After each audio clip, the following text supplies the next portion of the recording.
All right, so I just want to thank you all for being here. I'm very excited to present what I worked on and everything I learned during my project-based internship in the Laboratory of Applied Informatics Research, directed by Dr. Mostafa. This project was given the name AnalyzeMed with the aim of designing an accessible system for adverse pharmacogenomic information, specifically within the African American population. So just to start us off, I want to give a brief overview of what I'll cover. So I'll start with some background information about the project and the inspiration for the overall system. I'll then talk about the methodology for designing the information system itself. Then we'll talk about several use cases that were defined for our end user groups, as well as the user interface and user experience requirements that came about to fulfill those. I also have a couple short demonstrations, screen recordings to just give you all a brief idea of how the system works in its current state. And then I'll conclude with some of the ideal next steps and future applications for this system. Okay, so to start, this field was very new to me, so it was important to gather a general understanding of pharmacogenomics and its potential applications at first. So what is pharmacogenomics? Well, it's the area of healthcare that examines how individual genetic variants can influence response to medications. Traditionally, many medicines may have been prescribed with a one-size-fits-all mentality. However, while doctors are well aware that things like age, diet, gender, things of that nature can affect drug response, it's not nearly as often that a person's genetic profile is considered and how that might affect drug response. And studies like the Human Genome Project have shown that genetic profile can have a tremendous impact on things like predisposition to various diseases. It can also call for a higher dosage of a medication or even lead to an adverse reaction with a particular medication. And this is actually where something called single nucleotide polymorphisms come into play, or also SNPs for short. And these are basically just small changes in a person's DNA. And they're considered SNPs if they occur in significant proportion in certain populations.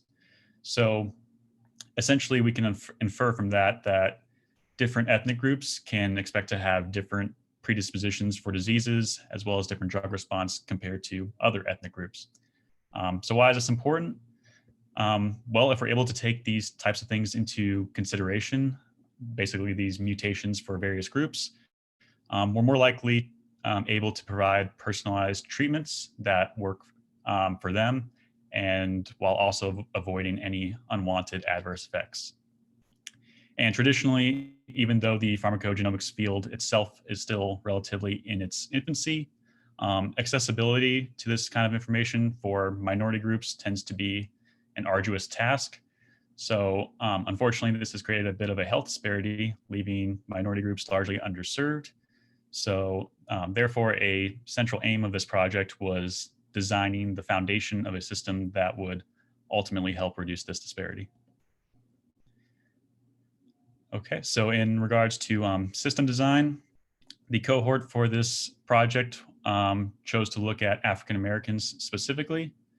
And the system itself has a literature-based design. So what does that mean?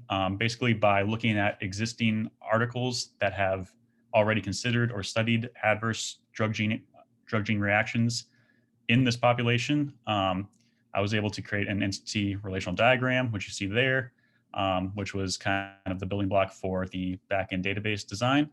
And just to clarify, when it came to inclusion of research, it was important that these sources met a couple necessary criteria, which basically was just the source needed to mention a specific polymorphism or SNP and a specific medication or molecule, and not just a medication class, for example. And then, obviously describe the adverse reaction in between them. And while, of course, this information retrieval process is ongoing. Using these consistencies across the literature, um, the goal was to make a functional web application that could be readily used by end users to query the database for any relevant pharmacogenomic information. And just to mention the building blocks that I used Python and a built-in framework known as Flask, which is a great tool for beginners like myself who want to design a system like this. And the database itself was coded in SQLite, which was the supported relational database structure for Flask. The front-end design currently only uses HTML and CSS, so still very basic in design, but still able to fulfill the needed requirements, and of course, room for improvement with future JavaScript applications. And it's important to mention that this system was designed in order to serve two main end user groups, and these being clinicians and researchers. And I'll talk in just a second about potential use cases for these groups. But it's important to note that while these groups would both greatly benefit from a system like this, it's important to consider their needs are different, and the way they would use the system is most likely going to be different as well. So in an effort to establish why AnalyzeMed serves as a meaningful health information system, several use cases were defined. So these three cases should not be considered an exhaustive list. However, because the system is still maturing, these are the primary cases the application has the capacity to serve at the time. So first, AnalyzeMed can help to facilitate better patient-provider communication. This is something I think everyone can relate to. Many times, consultations with doctors are either time restrictive, or perhaps a patient leaves more confused than when they arrived, or simply with just a lack of confidence about adhering to a prescribed treatment. So for example, a medical provider may need to improve patient understanding of adverse risks associated with a common treatment.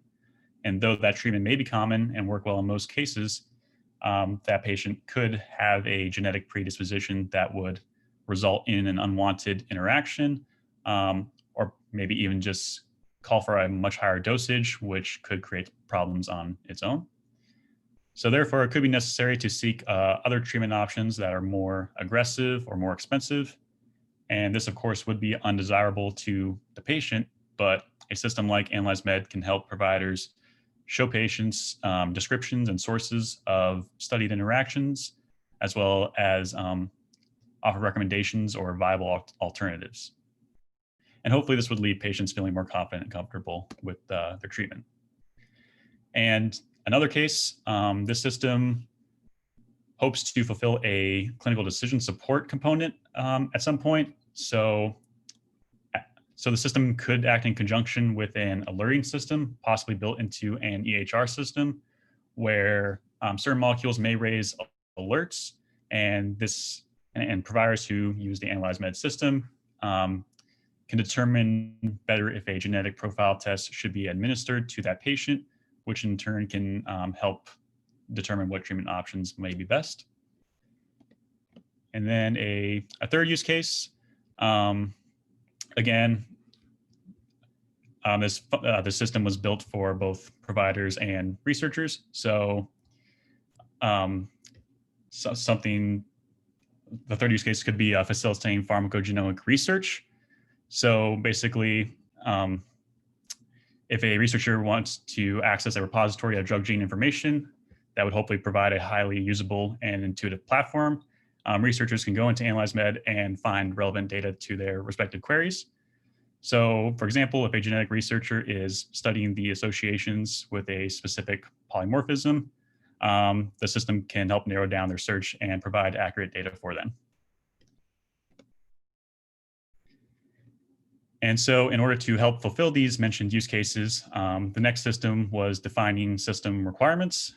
And overall, these requirements fell into two main categories, which were improved search function and improved data presentation.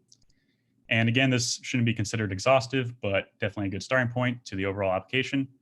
So just to name a few, offering the ability to filter results after the initial query, providing ICD-10 code search help, sort of as a standardized way to search by medication class, if that is the user's goal. Also the ability to search by a list of medications rather than just one at a time. For data presentation improvements, I want to improve the display of results to be, or the results page to be less verbose and more readable. I also want to add the ability to generate visualizations from the search results, and in turn, those can be shared with patients and improve understanding. And a final data presentation element could be the ability to download stored data, which could be especially useful from a researcher perspective. And here I just wanted to share a couple demonstrations of certain search elements that are available for the system right now. So this is a live version at analyzemed.unc.edu. So on the left, you're seeing the ability to search by a comma-separated list. And that demonstration just uses 2 medications, but you can certainly do as many as you like. The database itself isn't that large yet, but you can see that it returns the respective information. And on the right, if someone wants to search by medication class, for example, they can use the ICD-10 code help page to note the ICD-10 code that correlates to that medication class and search the database that way, and also get the necessary information that they need. And it's worth noting that right now the application is designed to be a CRUD application, which stands for create, read, update, or delete. But obviously in the future or the near future, it'll be good to make the ability to edit and delete certain components only available to administrative users. But looking forward, this information system, I believe, has a lot of potential. One of the ideas, more exciting ideas, is that it could be fully integrated into an EHR system, making it a much more useful CDS tool or clinical decision support tool. Additionally, from there, it would help lead to more personalized treatments, being able to factor in genetic variants and being able to assess which medications or dosage levels would be best. One of the ongoing functions is trying to automate the information retrieval process. So up to this point, data collection had been mostly done manually, which of course isn't ideal for hosting a system that hopes to hold all, if not most relevant data for its purpose. So currently, we're looking at tools like the BioPython package, which interacts with the PubMed and Medline APIs, and basically coming up with refined queries using mesh terms, such as African Americans, adverse reactions, stuff like that, to basically pull out all relevant articles that that can be transferred over to AnalyzeMed. And lastly, just to reiterate, the desire for the system, again, to be a service to clinicians and researchers. Moving forward, it's important to consider system improvements that I already discussed, but also focus on other ways to create an interface that separates these users, essentially, since they do have different needs and they'll likely be searching for different information and want to use different methods to do so. So consideration for that is important. And I just want to conclude that I thoroughly enjoyed working on this project. I'd like to thank Dr. Mustafa and all the other LAIR lab members who helped provide various expertise and input to help me create this web application, which is something I'd never done before. I learned a lot by designing my own pharmacogenomics system, but also learned a lot by studying other ones like PharmGKB from Stanford. And this project really helped me take my classroom knowledge and apply it, especially when it came to things like database design, information retrieval, and using programming languages like Python to create a functional information system. And yeah, I really did learn a lot, and I hope that for at least a little while, I can continue to have a hand in this project as newer students come in and take it over. And I just want to thank everyone here again for taking the time to be here and listen to me speak. And I'm happy to answer any questions that you might have. Thanks.